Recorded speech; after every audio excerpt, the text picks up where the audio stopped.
राशि news channel, सच है तो बोलेगा। एक और केंद्र सरकार और प्रदेश सरकार स्वास्थ्य सुविधाओं को मजबूत करने के लिए लगातार प्रयासरत हैं। वहीं जमीनी स्तर पर हालात चिंताजनक नजर आ रहे हैं। नीति आयोग द्वारा गोद लिए गए सोनभद्र जनपद के स्वशासी राजकीय मेडिकल कॉलेज में डॉक्टरों की भारी कमी ने स्वास्थ्य व्यवस्था पर गंभीर सवाल खड़े कर दिए हैं।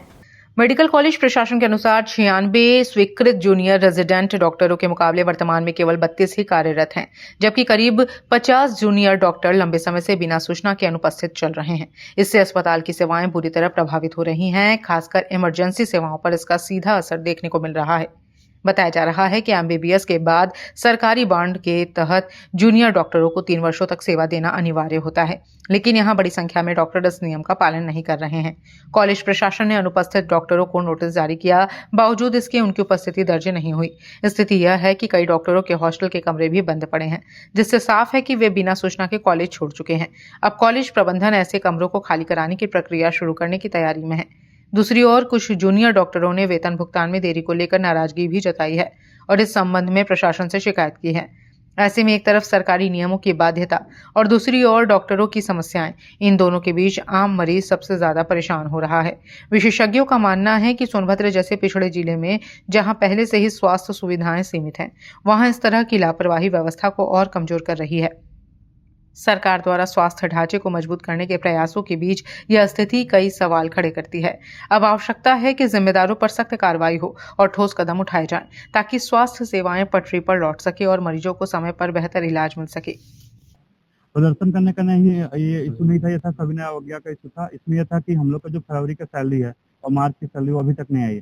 हम में से कई लोग बाहर रहते हैं, जो कि रूम का किराए के लिए और मेस के खर्च के लिए, और जिसमें कई लोग के भाइयों बहनों का फीस भी है, घर का खर्चा भी है, डेली का खर्च भी है। इसके लिए टोटली सैलरी पर निर्भर है। और जो फरवरी का शासनादेश द्वारा लागू हुआ था कि होली के पहले आ जाना चाहिए सैलरी, कई मेडिकल कॉलेजों में आ भी गया था। तो चलिए ठीक है, 2 दिन 4 दिन 5 दिन लेट होता है, 10 दिन 15 दिन लेट होता है, लेकिन हमारी सैलरी अभी तक फरवरी की नहीं आई है और मार्च की भी सैलरी मान लीजिए अभी 5 तक वो भी नहीं आई है।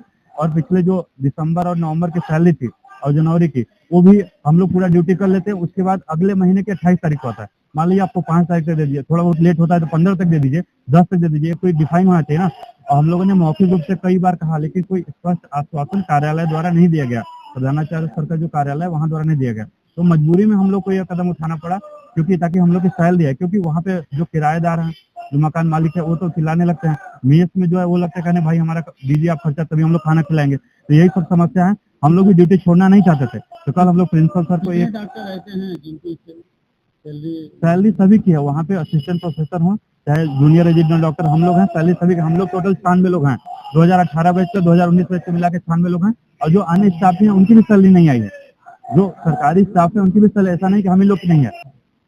उन्होंने चिट्ठी लिख के ऊपर अपने हायर लेवल को इन्फॉर्म किया है कि ऐसे ऐसे जेआर सब भाग जा रहा है, या तो फिर आप लोग हमें परमिशन दीजिए कि हम लोग नया जेआर के रिक्रूटमेंट कर सके, या फिर आप खुद भेज दीजिए वहाँ से कुछ जेआर को, ताकि हमारा यहाँ का जो प्रॉब्लम है उसको सोल्व किया जा सके।